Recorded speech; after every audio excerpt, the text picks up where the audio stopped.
বন্ধুরা আপনাদের সঙ্গে একটা কথা বলি শুনুন।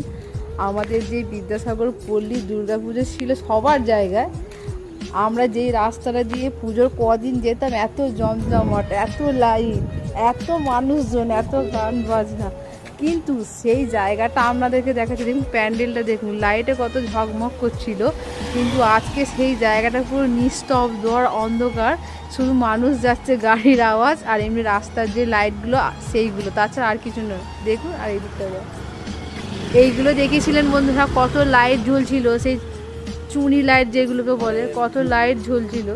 খুব খারাপও লাগছে দেখে। এই যে আপনাদের দাদা দেখে মানে খুব খারাপও লাগছে, যেখানে এক সময় আমরা কত আনন্দ, কত আড্ডা, নাচ গান হই হুল্লোড় হচ্ছিল কদিন, মনটা ভীষণ খারাপ, আর আজকে অবস্থা দেখুন সেখানে মনটা প্রচন্ড খারাপ। খুব খারাপও লাগছে, খারাপ লাগলে কিছু করার নেই। হ্যাঁ, আবার একটা বছর অপেক্ষা করতে হবে। এনেছি মেয়েকে তো দিয়ে আসতেই হবে।